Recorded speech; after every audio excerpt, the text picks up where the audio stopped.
Good morning, everyone. My name is Riccardo Savigliano, and I'm very much delighted to be part of the CBN Forum 2022, for which I would like to thank the organizers for having invited UNIDO and its LKDF to present and to contribute to that important event. I would like to start by sharing a bad news that we are, as you know, living in a crisis, a global crisis, and in particular, more than 1.3 billion people are going to be affected very severely by the so-called skill mismatch. And that is going to impact most vulnerable groups like women and youth. And to add complications to that, of course, climate changes and the pandemic COVID has recently gave us a very tough lesson, is going to impact even further the skill mismatch on the vulnerable groups. Beside that, we also have to share positive news, in particular that tools and instruments exist to kind of react to that crisis. And let me say proudly that LKDF is an instrument, is a tool, is a methodology that UNIDO has developed over the past years to actually try to respond to that needs and to that crisis. And the LKDF is a virtual facility. It's a virtual facility which is trying to connect beneficiaries and stakeholders on a very broad way. So at a certain point, let me say that we consider beneficiaries both students and future workers, but also companies in a need of workers. So, but beneficiaries are also our governments, the governments we are partnering with. So the LKDF is a very, dynamic tool which is trying to help, trying to look into the future of skills and trying to provide practical solutions to what I was saying, the crisis related to the skill mismatch. So we have prepared for you a very short video, and I would like to just to propose you to watch it, and then we will just meet afterwards.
As you have seen, the LKDF has different components because LKDF would like to impact as well on different levels.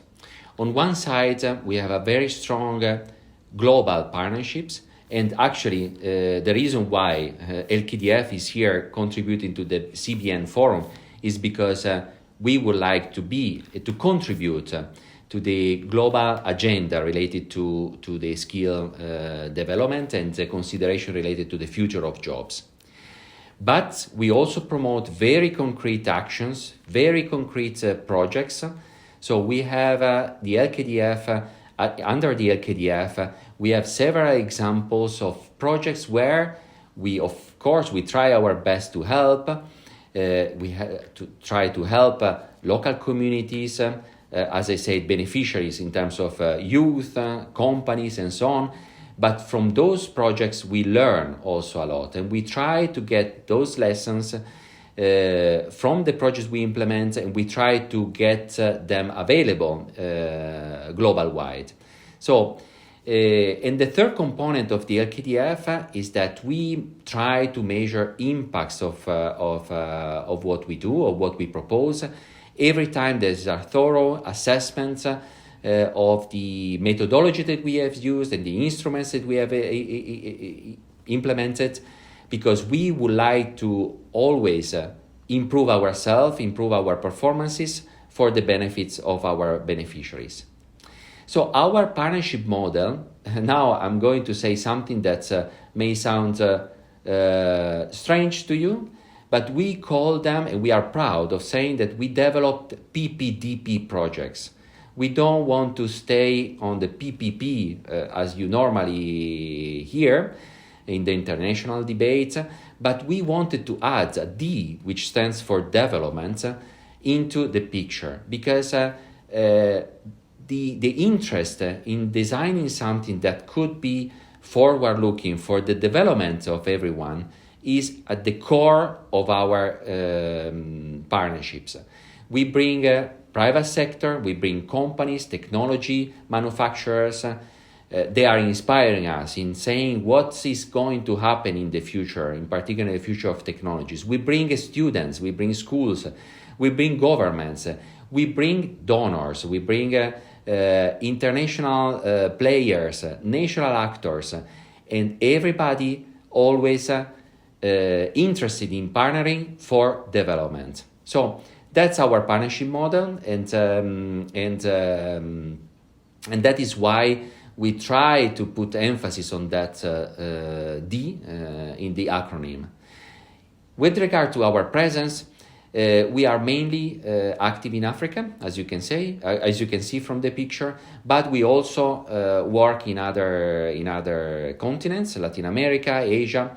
And let me also say something that those are the primarily, LKDF-based projects. But the LKDF, as I said before, is an instrument, is a tool, and that is free. It's open to anyone. And actually, more and more, we are cooperating with other departments in the organization at UNIDO, and we are more and more looking into other areas. Now you will see, I will provide you with some examples, and some examples will be also from regions which are not listed here. I would like to start by providing you an example from Morocco, and actually the project title is H2O Maghreb. And the reason why we propose you this project is because the topic, water management, could be of great interest to you. So the project is primarily focused on developing skills for the management of water infrastructures.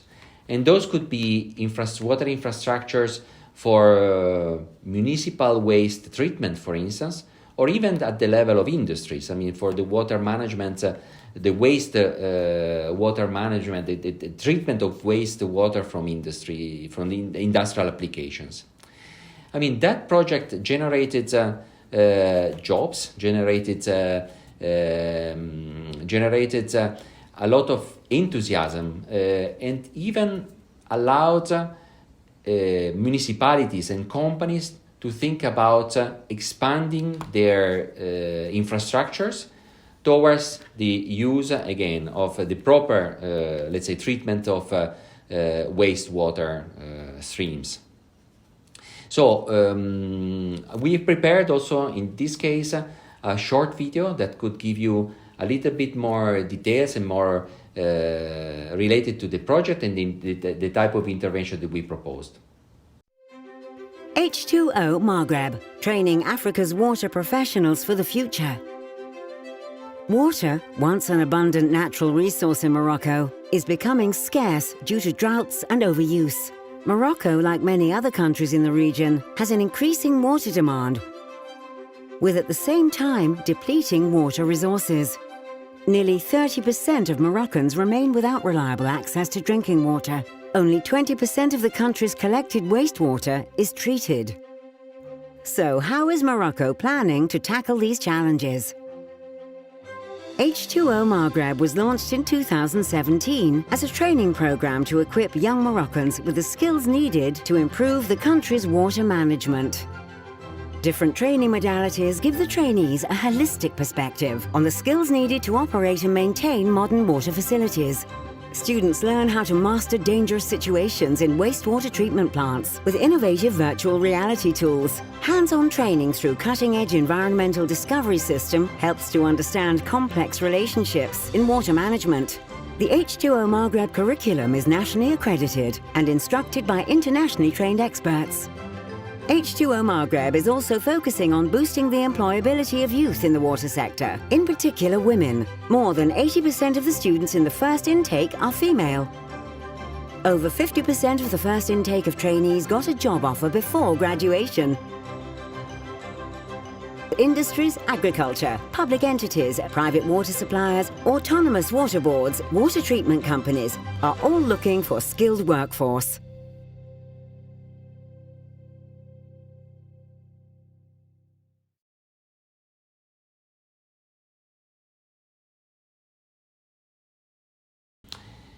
Allow me now to bring you to other three examples, which are actually from Asia, from your region, and all of them as well, we believe, are going to give you some interesting highlights, at least from the perspective of the LKDF.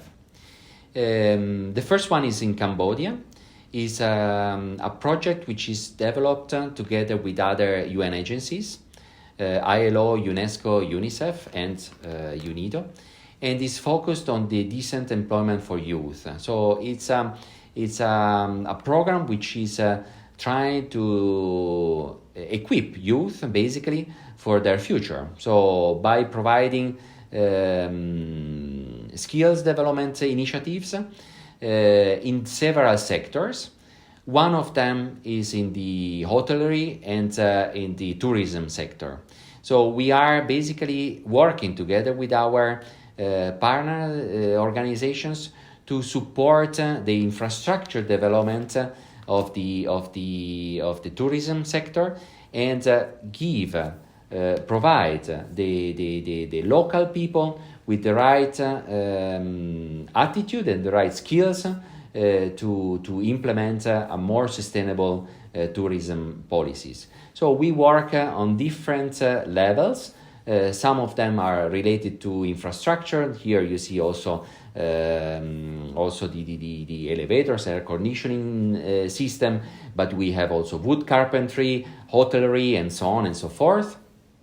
And everything is related to upskilling, what we say, upskilling the technicians and the workers to provide, again, a better service.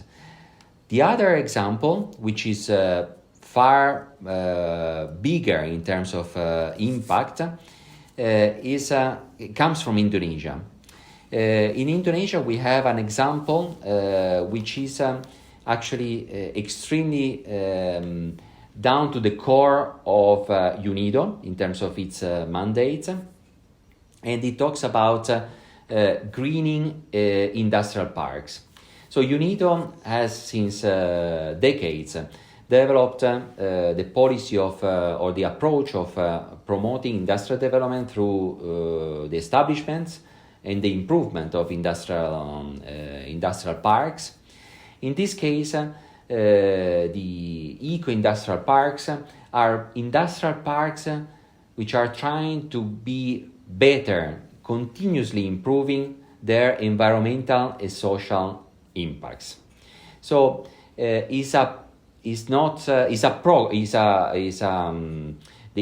eco-industrial park program is a journey.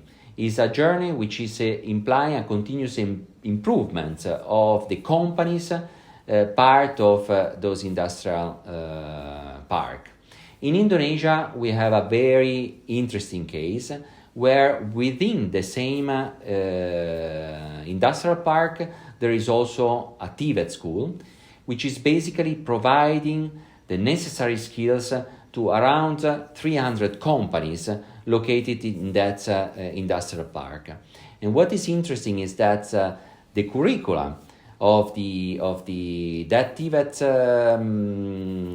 school is actually following a kind of what we say ecosystem approach. So he's trying to teach, trying to upskill the workers in a way to think that every waste coming from a company could be a resource for another one.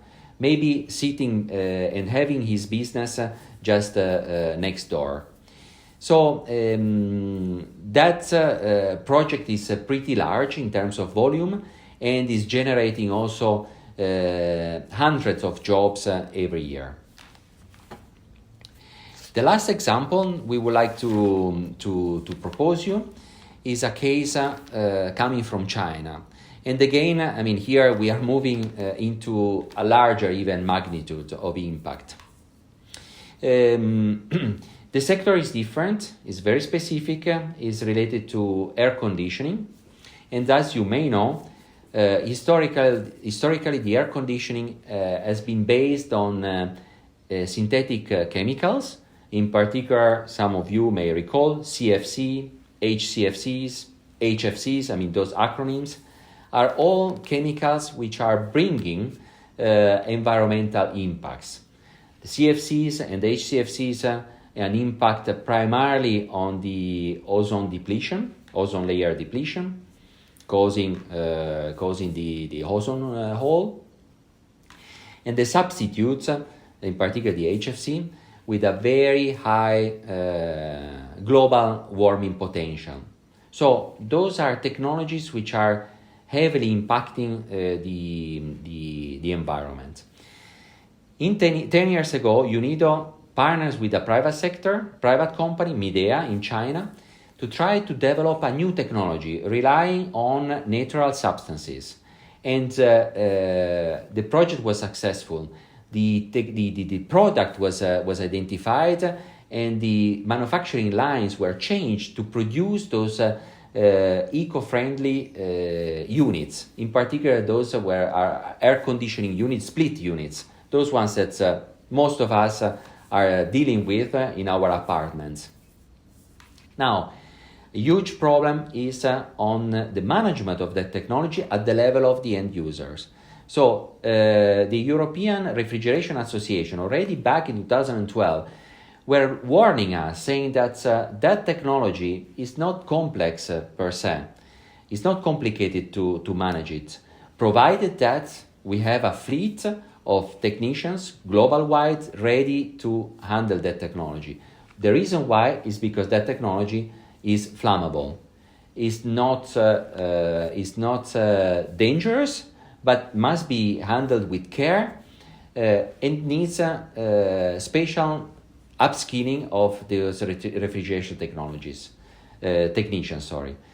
Just to say, this technology, the moment is going to be fully deployed and implemented global-wide, is going to contribute to 0.3 degrees Celsius in terms of those global targets under the UNFCCC. Just to say, this year, 2022, we were very proud that the first units on propane were sold in Europe. So, meaning that the markets in Asia, those units, maybe you are more familiar because it started the marketing from China, Indonesia, Thailand, India. So maybe you are more familiar with that. But first year, it was in 2022 where we had those units commercialized in Europe. So now we prepared a very short video for you to listen to, and we meet later on for the conclusions.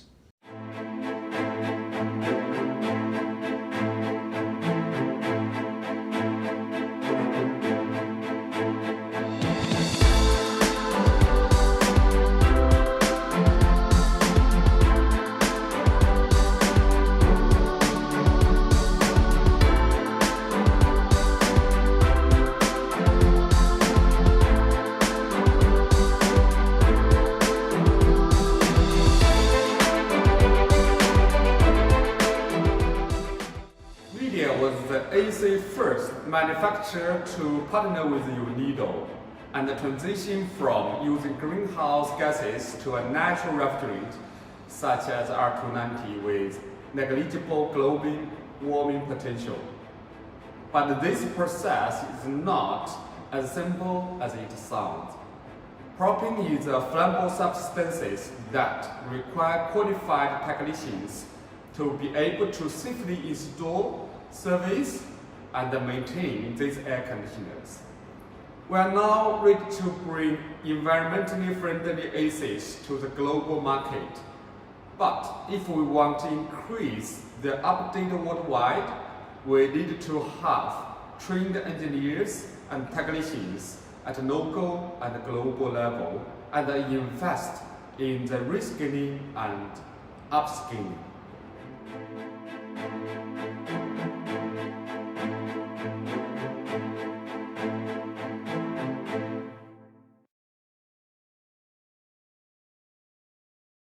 Thank you very much. I hope you enjoyed it. I do enjoy this journey towards those examples of LKDF. Let me bring you to the last few information I would like to share with you. And this part is in particular what I was saying you at the beginning, this global partnership, global initiatives and global presence that the LKDF has. Let's say just to present you the flagship initiative that we have in that regard, which is the LKDF Forum.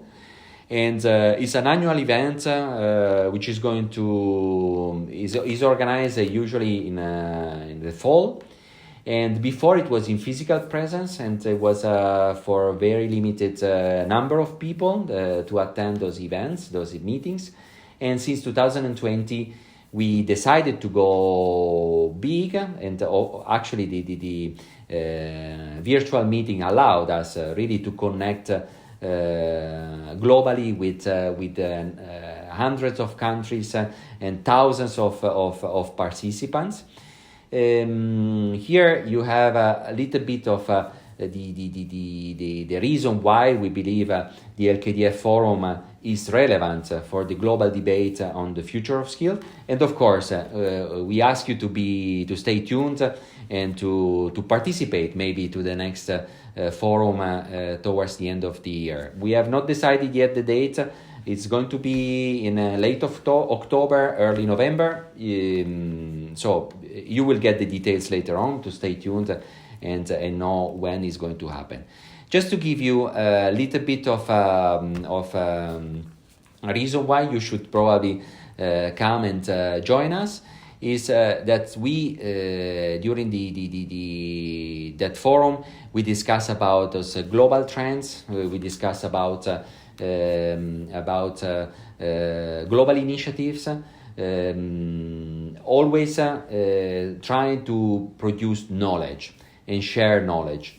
We do publications which are thematic and we hope are able to contribute again to this international debates. And let me, because of the theme of your meeting, let me refer particular to the publication from 2020, which was on green skills for sustainable future.